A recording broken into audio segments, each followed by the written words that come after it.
प्रिय विद्यार्थियों, कैसे हैं आप लोग। आज के वीडियो में हम क्लास 12 हिंदी चैप्टर 3 जो कि हमारे जयशंकर प्रसाद जी का है, श्रद्धा मनु। तो इस चैप्टर का हमने पार्ट 2 तक का वीडियो बना दिया। जहां तक आपका देखिए यहां तक आपका कंप्लीट हो गया। इसमें हमने संदर्भ, व्याख्या बताया और आपको हैंड राइटिंग नोट भी उपलब्ध कराया है। इसके आगे जो हमारा है पार्ट 3 का वीडियो ये हमारा है। इस वीडियो में हम पूरे चैप्टर को समाप्त करने वाले हैं। उम्मीद करता हूँ आपको वीडियो पसंद आएगा। अगर आपको वीडियो पसंद आए तो वीडियो को लाइक कर दीजिए और चैनल पे नए हैं सब्सक्राइब कर दीजिए, बेल आइकन को प्रेस कर दीजिए, क्योंकि बोर्ड एग्जाम के हर सब्जेक्ट का, हर इंपॉर्टेंट टॉपिक का वीडियो आपको इस चैनल में मिलता रहेगा। तो वीडियो को स्टार्ट करते हैं। देखिए क्या है कि प्रकृति के यौवन का श्रृंगार करेंगे कभी ना वासी फूल, मिलेंगे वही जाकर अतिशीघ्र, आह उत्सुक है उनकी धूल। तो देखिए कह रहा है कि प्रकृति के यौवन का श्रृंगार यानी श्रद्धा निराश मन को समझाते हुए कहती है कि प्रकृति की जो शोभा है वो कभी बासी फूल, जो जैसे कि मुरझाया हुआ फूल कह सकते हैं, बासी का अर्थ मुरझाया हुआ फूल। तो जो प्रकृति का श्रृंगार है, प्रकृति की खूबसूरती है, प्रकृति की शोभा है, वो कभी भी बासी अथवा मुरझाए हुए फूल नहीं बढ़ाते। जो ताजे फूल होते हैं और खिले होते हैं, उन्हीं की सुंदरता और खुशबू से उद्यान अथवा वन जो होता है सुशोभित होता है।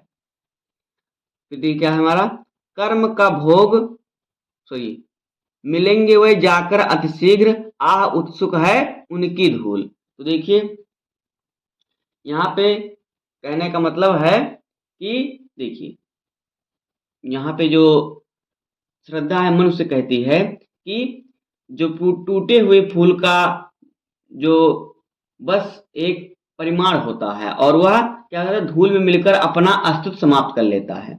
जो टूटा हुआ फूल होता है वो क्या होता है, उसका बस एक क्या होता है, यही परिणाम होता है कि वह धूल में मिलकर अपने आप का अस्तित्व समाप्त कर लेता है।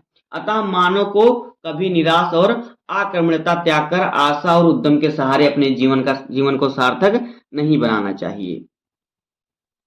इसीलिए क्या अपनी आक्रमणता और आशा को त्याग कर या उद्यम के सहारे अपने जीवन का सार्थक बनाना नहीं चाहिए। ये क्या है, श्रद्धा कह रही मन से।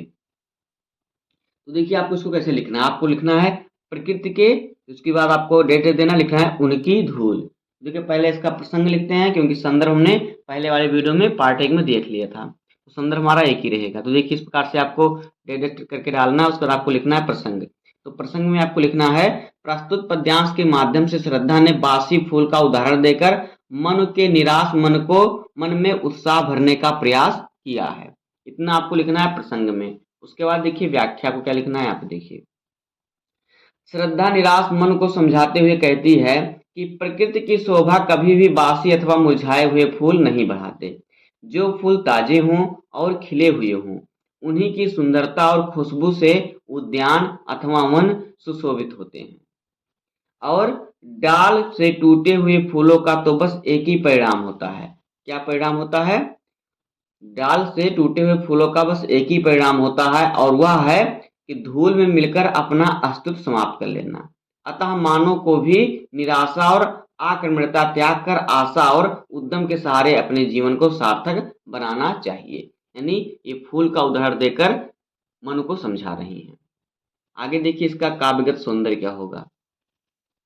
देखिए इसमें भाषा जो है खड़ी बोली है, शैली है प्रबंधात्मक, और फिर अलंकार है मानवीकरण और रूपक, और गुण है प्रसाद, और शब्द शक्ति है लक्षणा। उसके बाद देखिए हमारा अगला श्लोक क्या है। अगला श्लोक देखिए हमारा क्या है, यहाँ से लेके एक तुम से लेकर आत्म विस्तार तक। तो देखिए पहले इसको हम समझते हैं, उसके बाद हम आपको बताएं कैसे आपको लिखना है। तो देखिए एक तुम यह विस्तृत भूखंड, प्रकृत वैभव से भरा अमंद, कर्म का भोग भोग का कर्म, कर्म का भोग भोग का कर्म, यही जड़ का चेतन आनंद। अकेले तुम कैसे असहाय यजन कर सकते तुच्छ विचार, तपस्वी आकर्षण से हीन कर सके नहीं आत्मविस्तार। तो देखिए इसकी व्याख्या हम करते हैं कि एक तुम यह विस्तृत भूखंड, प्रकृत वैभव से भरा अमंद। तो देखिए श्रद्धा निराश से भरे मन में आशा के दीप जलाना चाहती है। वो कहती हैं कि एक और तुम हो कि बस निराशा और असफलता की ही बातें करते रहते हो, और दूसरी तरफ क्या है, प्रकृति है, प्रकृति वैभव से भरा अमन, और दूसरी तरफ प्रकृति संपदाओं से परिपूर्ण या विस्तृत भूभाग है। जो प्रकृति है ये विस्तृत भूभाग है और किससे परिपूर्ण है, संपदाओं से, जो हमें नित आशाओं और उत्साह से भरकर कर्मवीर बनने का संदेश देता रहता है। तुम इस प्रकार निराश और उद्यमहीन होकर जीवन नहीं बिताना, तुम्हें इस प्रकार से उदास और उद्यमहीन होकर जीवन नहीं बिताना चाहिए, बल्कि क्या करना चाहिए, बल्कि कठिन परिश्रम करते हुए इस पृथ्वी पर स्थित संसाधनों का उचित रूप से उपभोग करना चाहिए। आगे देखिए क्या है, कर्म का भोग, भोग का कर्म, बल्कि क्या करना चाहिए, कर्म का भोग, भोग का कर्म, यही जड़ का चेतन आनंद, बल्कि कठिन परिश्रम करते हुए इस धरती पर स्थित संसाधनों का उचित रूप से उपभोग करना चाहिए। हमें अपने कर्म के अनुसार ही फल की प्राप्ति होती है, हमें अपने कर्म के अनुसार ही फल की प्राप्ति होती है।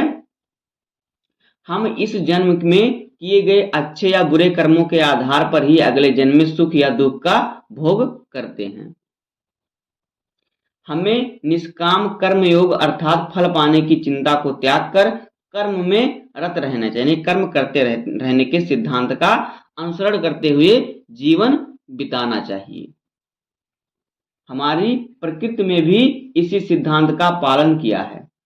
क्या देखिए, यही जड़ का चेतन आनंद, हमारी प्रकृति ने भी यही सिद्धांत का पालन किया है, जैसे पेड़ पौधे जिन्हें जड़ माना जाता है। आगे देखिए क्या है, आगे हमारा यहाँ पे देखिए क्या है, अकेले तुम कैसे असहाय यजन कर सकते तुच्छ विचार, तपस्वी आकर्षण से हीन कर सके नहीं आत्म विस्तार। तो देखिए, अकेले तुम कैसे असहाय यजन कर सकते तुच्छ विचार, निस्वार्थ भाव से फूलते फलते हैं जो पेड़ पौधे होते हैं। यह जड़ प्रकृति का चेतन आनंद है, अतः हमें प्रकृति से सीख लेकर अपने जीवन को कर्म करते रहना चाहिए। तत्पश्चात देखिए, उसके पश्चात जो है, जो श्रद्धा है मनुष्य कहती है कि अकेले तुम कैसे असहाय यजन कर सकते तुच्छ विचार, यानी कि कहती है कि तुम्हारा कहना है कि मैं अकेला और असहाय हूं, किंतु तुम ही सोचो, क्या ऐसे व्यक्ति द्वारा किया गया यह यज्ञ कभी सफल हो सकता है जो अकेला और प्रोत्साहहीन हो, जो अकेला और प्रोत्साहहीन हो। आगे देखिए, क्या तुम्हारे द्वारा अकेले यज्ञ करने से तुम्हारे विचार पुष्टि नहीं होते? यज्ञ करने के दौरान पत्नी का साथ होना यज्ञ की सफलता हेतु क्या है, आवश्यक है। यज्ञ की सफलता हेतु क्या है, आवश्यक है। आगे देखिए, तपस्वी आकर्षण से हीन कर सके नहीं आत्म विस्तार। आगे देखिए, यहाँ पे क्या है, तुम्हारे द्वारा स्वयं को विवश और निराशित मानना भी तुम्हारे हीन विचारों का क्या है, प्रतिफल है। सच तो यह है कि दीनहीन विचारों से आत्म विस्तार करना कदापि संभव नहीं है, कदापि संभव नहीं है। अतः हे तपस्वी, तुम्हें जीवन से विरत रहकर जीवन की इच्छा त्याग देनी चाहिए और जग के कल्याणार्थ कर्मवीर बनकर जीने का संकल्प लेना चाहिए। ये हो जाएगा इतने का व्याख्या। तो देखिए आपको कैसे इसकी व्याख्या लिखना है। पहले आप डालेंगे अकेले, यहाँ से एक तुम से लेकर आत्मविस्तार तक। तो देखिए पहले इसका प्रसंग लिखते हैं हम लोग। तो यहाँ पे देखिए इसका प्रसंग क्या हो जाएगा, इसका प्रसंग हो जाएगा कि प्रस्तुत पद्यांश में श्रद्धा मन को कर्मयोगी बनने के लिए प्रेरित कर रही है। उसके बाद देखिए इसकी व्याख्या क्या हो जाएगा। श्रद्धा निराशा से भरे मन में आशा के दीप जलाना चाहती है। वह कहती है कि एक ओर तुम हो कि बस निराशा और असफलता की ही बातें करते रहते हो, और दूसरी तरफ प्राकृतिक संपदाओं से परिपूर्ण यह विस्तृत भूभाग है जो हमें नित आशाओं और उत्साह से भरकर कर्मवीर बनने का संदेश देता रहता है। आगे देखिए, तुम इस प्रकार निराश और उद्यमहीन होकर जीवन नहीं बिताना चाहिए। तुम्हें इस प्रकार से निराश और उद्यमहीन होकर जीवन नहीं बिताना चाहिए, बल्कि कठिन परिश्रम करते हुए इस पृथ्वी पर स्थित संसाधनों का उचित रूप से उपभोग करना चाहिए। हमें अपने कर्म के अनुसार ही फल की प्राप्ति होती है। हम इस जन्म में किए गए अच्छे या बुरे कर्मों के अनुसार हम इस जन्म में किए गए अच्छे या बुरे कर्मों के अनुसार ही फल की प्राप्ति होती है। हम इस जन्म में किए गए अच्छे कर्म या बुरे कर्मों के आधार पर ही हमें अगले जन्म में सुख या दुख का भोग करते हैं। हमें निष्काम कर्मयोग अर्थात फल पाने की चिंता को त्याग कर कर्म में रत रहना चाहिए, रहने के सिद्धांत का अनुसरण करना चाहिए। नहीं, हमें कर्म करते रहना चाहिए, फल की चिंता नहीं करनी चाहिए। हमारी प्रकृति में भी इसी सिद्धांत का पालन किया जाता है। पेड़ पौधे जिन्हें जड़ माना गया है, वो क्या करते हैं, देखिए, वो निस्वार्थ भाव से फूलते फलते हैं। यह जड़ प्रकृति का चेतन आनंद है। हमें प्रकृति से सीख लेकर अपने जीवन को कर्म में लगाए रहना चाहिए। आगे देखिए, तत्पश्चात श्रद्धा मनु के कहे पूर्व कथन को दोहराते हुए कहती है कि तुम्हारा कहना है कि मैं अकेला और असहाय हूँ, किंतु तुम ही सोचो, क्या ऐसे व्यक्ति द्वारा किया गया यह यज्ञ कभी सफल हो सकता है जो अकेला और प्रोत्साहहीन हो? क्या तुम्हारे द्वारा अकेले यज्ञ करने से तुम्हारे तुच्छ विचार की पुष्टि नहीं होती? यज्ञ करने के दौरान पत्नी का साथ होना यज्ञ की सफलता हेतु आवश्यक है। आगे देखिए, तुम्हारे द्वारा स्वयं को विवश और निराशित मानना भी तुम्हारे हीन विचारों का ही प्रतिफल है। सच तो यह है कि दीनहीन विचारों से आत्म विस्तार करना कदापि संभव नहीं है। अतः हे तपस्वी, तुम्हें जीवन से व्यर्थ रहकर जीने की इच्छा त्याग देनी चाहिए और जग के कल्याणार्थ कर्मवीर बनकर जीने का संकल्प लेना चाहिए। आगे देखिए, इसका काव्यगत सौंदर्य क्या होगा। तो देखिए, इसमें जो भाषा है खड़ी बोली है, शैली है प्रबंधात्मक, गुण है प्रसाद और अलंकार है अनुप्रास और शब्द शक्ति है लक्षणा। इसके बाद देखिए आगे हमारा क्या है।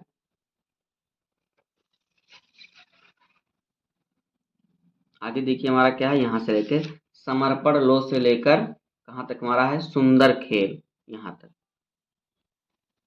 तो इसकी व्याख्या करते हैं, फिर इसका हम आपको हैंड राइटिंग नोट भी दिखाएंगे। तो देखिए, समर्पण लो सेवा का सार, सजल संतृप्ति का यह पतवार, आज से यह जीवन उत्सर्ग इसी पद तल में विगत विकार, बनो संस्कृति के मूल रहस्य तुम्ही से फैलेगी वह बेल, विश्व भर सौरभ से भर जाए सुमन की खेलो सुंदर खेल। यहाँ तक की हम व्याख्या करते हैं। समर्पण लो सेवा का सार, सजल संस्कृत का यह पतवार। तो देखिए, श्रद्धा मानवता के हितार्थ स्वयं को मन को सौंप देना चाहती है। वह मनुष्य कहती है कि मैं तुम्हारी सेवा करना चाहती हूँ, इसलिए तुम मुझे स्वीकार कर लो, तुम्हारे द्वारा मेरा समर्पण स्वीकार कर लेने से हम इस सृष्टि अर्थात संपूर्ण मानव जाति की भी सेवा कर सकेंगे। इस प्रकार मेरा सेवा कर्म इस जलमग्न अर्थात समस्याओं से ग्रस्त संसार हेतु पतवार बनकर लोक कल्याण में सहायक होगा। तुम्हारे पिछले सभी दोषों को भूलकर मैं आज से यह जीवन उत्सर्ग इसी पद तल में विगत विकार, मैं तुम्हारे पिछले सभी दोषों को भूलकर आज से अपना जीवन तुम्हें सौंप रही हूँ। जग कल्याणार्थ मुझे अपनी जीवन संगिनी स्वीकार कर लो, स्वीकार कर लो। आगे देखिए, मैं जीवन भर तुम्हारा साथ देकर अपने कर्तव्यों का पूर्णतया निर्वाह करूंगी। आगे देखिए, श्रद्धा आगे कहती है कि बनो संस्कृति के मूल रहस्य तुम्ही से फैलेगी वह बेल, विश्व भर सौरभ से भर जाए सुमन के खेलो सुंदर खेल। तो बनो संस्कृति के मूल रहस्य तुम्ही से फैलेगी वह बेल। तो श्रद्धा आगे कहती है कि हे तपस्वी, मुझे अपनाकर सृष्टि को आगे बढ़ाने में सहायक बनो और इसके रहस्यों अर्थात जीवन मरण के सच का साक्षात्कार करो। इस सृष्टि को तुम्हारी नितांत आवश्यकता है। तुम्हारे द्वारा ही सृष्टि की तुमसे ही बेल जीवन पा सकेगी। तुम्हारे द्वारा ही सृष्टि जीवन जो है बेल की तरह फैलेगी, तुम्हारे द्वारा ही जीवन पा सकेगी। अतः मुझे अपनी संगिनी अर्थात पत्नी के रूप में हर्ष सहर्ष स्वीकार कर संसार रूपी बेल को सूखने से क्या करो, बचा लो। संसार रूपी बेल को सूखने से बचा लो। आगे देखिए, तुम्हारा ऐसा करने से अर्थात सृष्टि के सुंदर खेलों को खेलने से संपूर्ण विश्व मानव रूपी सुगंधित पुष्पों से सुवासित हो उठेगा और प्रकृति खुश होकर झूमने लगेगी। ये हो जाएगा यहां से यहां तक की व्याख्या। तो देखिए आपको लिखना कैसे, पहले आपको लिखना है समर्पण लो से लेकर सुंदर खेल तक। तो देखिए इसका आपको प्रसंग क्या लिखना है, यहाँ पे देखिए इसका प्रसंग जो है वो हो जाएगा कि प्रस्तुत पद्यांश में श्रद्धा मनु के समक्ष आत्मसमर्पण करती है ताकि दोनों मिलकर संपूर्ण मानवता की सेवा कर सके। अब देखिए इसकी व्याख्या क्या हो जाएगी। इसकी व्याख्या जो है हो जाएगी कि श्रद्धा मानवता के हितार्थ स्वयं को मनु को सौंप देना चाहती है। वह मनु से कहती है कि मैं तुम्हारी सेवा करना चाहती हूँ, इसलिए तुम मुझे स्वीकार कर लो। तुम्हारे द्वारा मेरा समर्पण स्वीकार कर लेने से हम इस सृष्टि अर्थात संपूर्ण मानव जात की भी सेवा कर सकेंगे। आगे देखिए, इस प्रकार मेरा सेवा कर्म इस जलमग्न अर्थात समस्याओं से ग्रस्त संसार हेतु पतवार बनकर लोक कल्याण में सहायक होगा। तुम्हारे पिछले सभी दोषों को भूलकर मैं आज से अपना जीवन तुम्हें सौंप रही हूँ। जग कल्याणार्थ मुझे अपनी जीवन संगिनी स्वीकार कर लो। मैं जीवन भर तुम्हारा साथ देकर अपने कर्तव्यों का पूर्णतया निर्वाह करूंगी। उसके बाद देखिए श्रद्धा आगे क्या कहती है। तो श्रद्धा आगे कहती है कि हे तपस्वी, मुझे अपनाकर सृष्टि को आगे बढ़ाने में सहायक बनो और इसके रहस्यों अर्थात जीवन मरण के सच का साक्षात्कार करो। इस सृष्टि को तुम्हारी नितांत आवश्यकता है। तुम्हारे द्वारा ही सृष्टि की तुमसे ही बेल जीवन या जीवन पा सकेगी, यानी ये सृष्टि की बेल तुमसे ही जीवन पा सकेगी। अतः मुझे अपनी संगिनी अर्थात पत्नी के रूप में हर्ष स्वीकार कर संसार रूपी बेल को सूखने से क्या करो, बचा लो। आगे देखिए,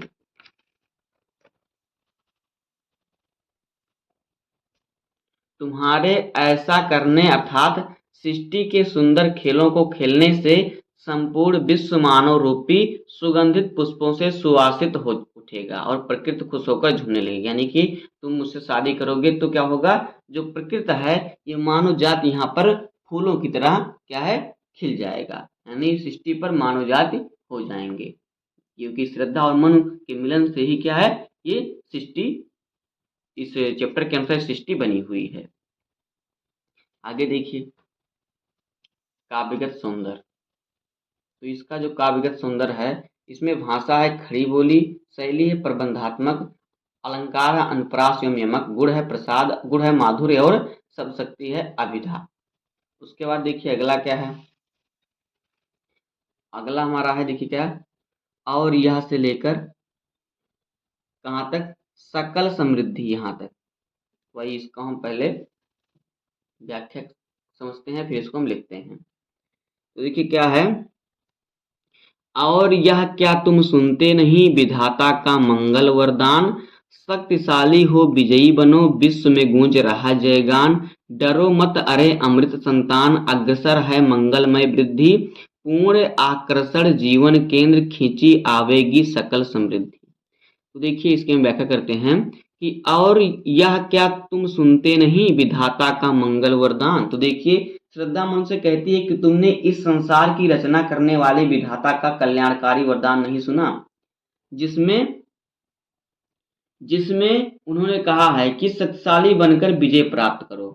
क्या करो, शक्तिशाली हो विजयी बनो विश्व में गूंज रहा जयगान, शक्तिशाली होकर विजय प्राप्त करो। श्रद्धा कहती है कि हे देवपुत्र, श्रद्धा कहती है कि हे देवपुत्र, आगे देखिए, हे देवपुत्र, तुम इस नवीन सृष्टि का विकास करने के लिए तैयार हो जाओ।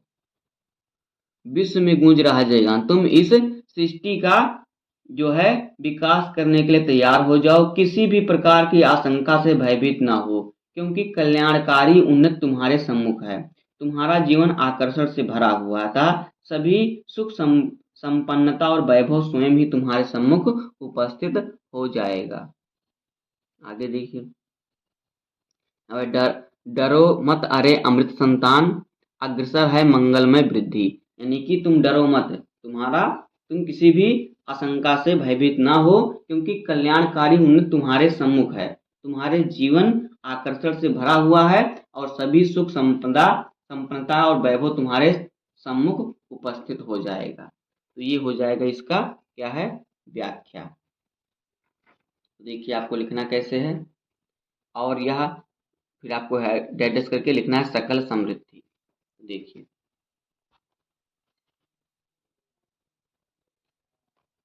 तो देखिए इसका प्रसंग हो जाएगा, प्रस्तुत पद्यांश में मनु के एकांत एवं निराश जीवन में आशा का संचार करती श्रद्धा उसे नवीन मानव सृष्टि का प्रवर्तक बनाने की प्रेरणा देती है। उसके बाद देखिए इसकी व्याख्या क्या हो जाएगी। श्रद्धा मनु से कहती है कि तुमने इस संसार की रचना करने वाले विधाता का कल्याणकारी वरदान नहीं सुना, जिसमें उन्होंने कहा है कि शक्तिशाली बनकर विजय प्राप्त करो। श्रद्धा कहती है कि हे देवपुत्र मनु, तुम इस नवीन सृष्टि का विकास करने के लिए तैयार हो जाओ। किसी भी प्रकार की आशंका से भयभीत ना हो, किसी भी प्रकार की आशंका से भयभीत ना हो, क्योंकि कल्याणकारी उन्नति तुम्हारे सम्मुख है। तुम्हारा जीवन आकर्षण से भरा हुआ है, अतः सभी सुख संपन्नता और वैभव स्वयं ही तुम्हारे सम्मुख उपस्थित हो जाएगा। अब देखिए इसका काव्यगत सौंदर्य क्या होगा। देखिए इसका जो काव्यगत सौंदर्य होगा वो क्या होगा, इसमें भाषा जो है वह खड़ी बोली, शैली है प्रबंधात्मक, अलंकार है अनुप्रास, गुण है प्रसाद और शब्द शक्ति है अभिधा। उसके बाद आगे देखिए अगला श्लोक क्या है, विधाता की से लेके नाबंध तक, यहाँ से लेके हमारा यहाँ तक। तो देखिए इसको हम पढ़ते हैं। कह रहा है कि विधाता की कल्याणी सृष्टि सफल हो इस भूतल पर पूर्ण, पटे सागर बिखरे ग्रस्त पुंज और ज्वालामुखियां हो चूड़। उन्हें चिनगारी सदृश सदर्प कुचलती रहे खड़ी सानंद, आज से मानवता की कृति अनिल भूजल में रहे न बंद। तो देखिए विधाता की कल्याणी सृष्टि सफल हो इस भूतल पर पूर्ण। तो देखिए सृष्टि की रचना में सहायक बनने के लिए मनु को प्रेरित करते हुए श्रद्धा कहती है कि मानव सृष्टि संसार के समस्त जीव जंतुओं एवं प्रकृति के लिए क्या है, कल्याणकारी है। एवं प्रकृति के लिए क्या है, कल्याणकारी है। तुम अपने मनोवोचित कर्तव्यों का निर्वहन कर ईश्वर द्वारा रचित इस सृष्टि के क्रम को चलाने में अपना योगदान दो। सफल हो इस भूतल पर पूर्ण, फटे सागर बिखरे ग्रहपुंज और ज्वालामुखियां हो चूड़, ताकि वंश वृद्धि के द्वारा पृथ्वी अपनी पूर्णतया को प्राप्त कर सके। तुम्हारे योगदान से अर्थात सृष्टि क्रम को आगे बढ़ाने से मानव शक्ति के द्वारा सारे उफनते समुद्र पर नियंत्रण प्राप्त कर लिया जाएगा। सारे ग्रह नक्षत्र चारों ओर फैलकर सृष्टि को आलोकित करते हुए मानव शक्ति का गुणगान करेंगे। उसके समक्ष विध्वंसकारी ज्वालामुखी की भी एक न चलेगी, उन्हें भी शांत कर दिया जाएगा। आगे देखिए, अर्थात कि जो मानव समस्त प्रकृति आपदाओं पर विजय पाकर उनसे होने वाली हानियों से प्राकृतिक जीव की रक्षा करेगा। आगे देखिए आगे क्या है, उन्हें चिनगारी सदृश कुचलती रहे खड़ी सानंद, आज से मानवता की कीर्ति अनिल भूजल में रहे न बंद। यानी कि कहने का मतलब कि आज से वायु, पृथ्वी एवं जल जैसे प्राकृतिक तत्व भी संपूर्ण ब्रह्मांड में फैलने वाले मानवता के यश का अवरुद्ध नहीं कर पाएंगे, नहीं रोक पाएंगे। तो ये हो जाएगा इसकी व्याख्या। तो पहले इसका प्रसंग समझते हैं, लिखते हैं, फिर व्याख्या। तो यहाँ पे आपको लिखना है विधाता की डैश डाल का आपको लिखना है रहे ना बंद। देखिए इसका प्रसंग क्या हो जाएगा। इसका प्रसंग है स्वयं को मन को सौंप देने का प्रस्ताव रख श्रद्धा मन को विश्वास दिलाती है कि हम दोनों के प्रयास से ही संपूर्ण जगत में अर्थात सभी दिशाओं में मानवता की कीर्ति फैल जाएगी। अब देखिए इसकी व्याख्या। सृष्टि की रचना में सहायक बनने के लिए मन को प्रेरित करते हुए श्रद्धा कहती है, मानव सृष्टि संसार के समस्त जीव जंतुओं एवं प्रकृति के लिए कल्याणकारी है। तुम अपने मानवोचित कर्तव्यों का निर्वहन कर ईश्वर द्वारा रचित इस सृष्टि के क्रम को चलाने में अपना योगदान दो, ताकि वंश वृद्धि के द्वारा पृथ्वी अपनी पूर्णतया को फिर से प्राप्त कर सके। आगे देखिए, तुम्हारे योगदान से अर्थात सृष्टि क्रम को आगे बढ़ाने से मानव शक्ति के द्वारा सारे उफनते समुद्रों पर नियंत्रण प्राप्त कर लिया जाएगा। सारे ग्रह नक्षत्र चारों ओर फैलकर सृष्टि को आलोकित करते हुए मानव शक्ति का गुणगान करेंगे। उसके समक्ष विध्वंसकारी ज्वालामुखियों की भी एक न चलेगी और उन्हें भी शांत कर दिया जाएगा। आगे देखिए,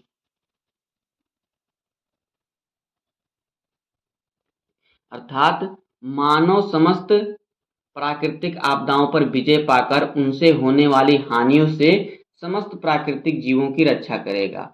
आज से वायु, पृथ्वी एवं जल जैसे प्राकृतिक तत्व भी संपूर्ण ब्रह्मांड में फैलने वाले मानवता के यश का अवरुद्ध नहीं कर पाएंगे। अब देखिए इसका काव्यगत सौंदर्य क्या होगा।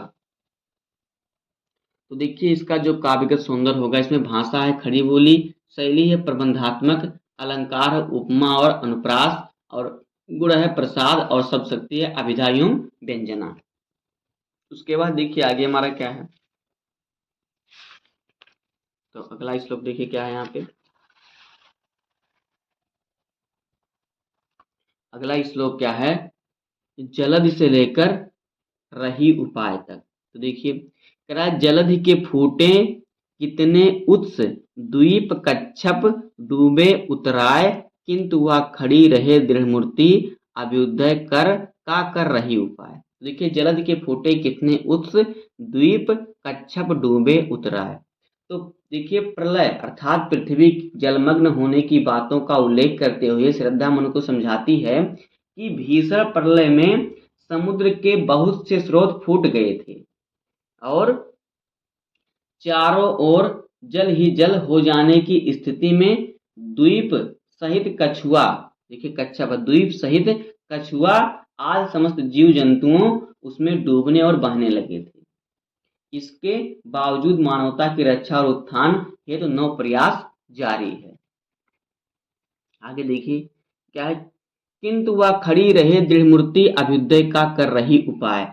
मानवता की दृढ़ मूर्ति के रूप में स्वयं हम दोनों यहाँ एक साथ विद्यमान हैं। यहाँ श्रद्धा की बातों का आशय है कि महाप्रलय के बाद भी मानवता अपने अस्तित्व की रक्षा करने में विजयी रही।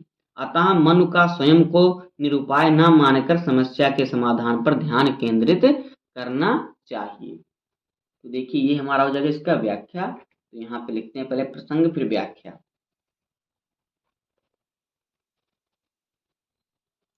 तो देखिए इसका प्रसंग हो जाएगा कि प्रस्तुत पद्यांश में श्रद्धा मन को कर्मवीर होकर जीने की सीख देती हुई कहती है कि मानवता विकास के नित्य नए मार्गों को ढूंढते रहती है। इसकी व्याख्या देखिए,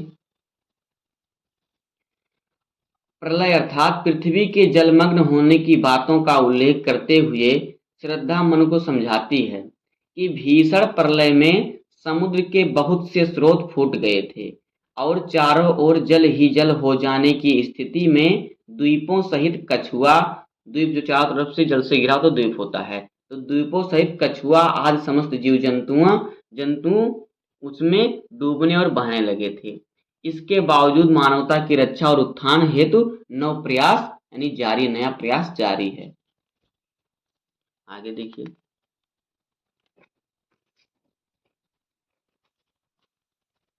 आगे आपको लिखना है इसी में कि मानवता की दृढ़ मूर्ति के रूप स्वयं हम दोनों यहाँ एक साथ विद्यमान हैं।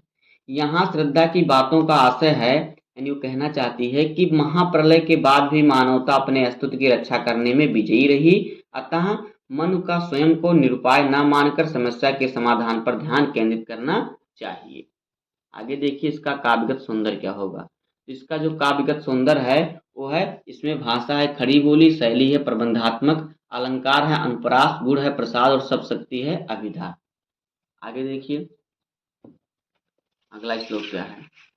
तो अगला श्लोक यहाँ पे है, शक्ति के विद्युत कण जो व्यस्त विकल बिखरे हो निरुपाय, समन्वय उसका करे समस्त विजयिनी मानवता हो जाए। तो देखिए शक्ति के विद्युत कण जो व्यस्त विकल बिखरे हैं हो निरुपाय, यानी श्रद्धा कहती है कि इस सृष्टि की रचना शक्तिशाली विद्युत कणों से हुई है, किंतु जब तक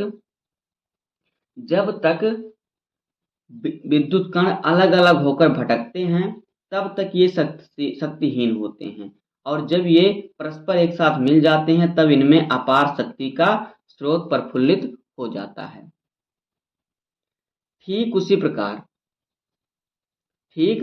प्रकार जब तक मानव अपनी शक्ति को संचित ना करके उसे बिखेरता रहता है तो क्या होता है, तब तक वह शक्तिहीन होता है, और जब वह समन्वित हो जाता है, जब वह समन्वित हो जाता है तो वह विश्व की जीत लेने की अपार शक्ति प्राप्त कर लेता है। विजयिनी मानवता हो जाए, यानी कुछ भी जीत सकता है। तो देखिए इसका जो है प्रसंग क्या होगा, यहां से लेके यहां तक का।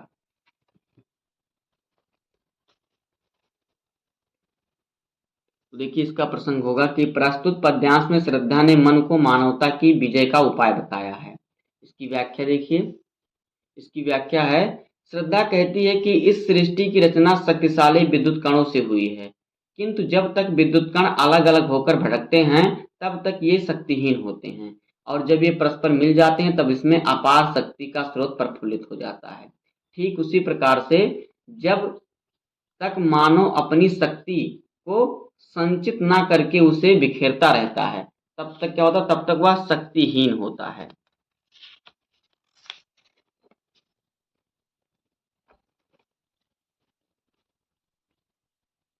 तब तक वह शक्तिहीन बना रहता है, और जब वह समन्वित हो जाता है तो वह विश्व को जीत लेने की अपार शक्ति प्राप्त कर लेता है। तो ये इसकी व्याख्या हो जाएगी।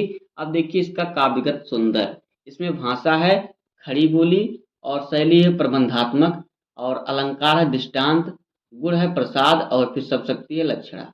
इस प्रकार से दोस्तों ये श्रद्धा मनु चैप्टर का संदर्भ प्रसंग और व्याख्या कंप्लीट हो जाएगा। इस चैप्टर से बोर्ड एग्जाम में बहुत श्लोक आते हैं तो इसको ध्यान से पढ़िएगा।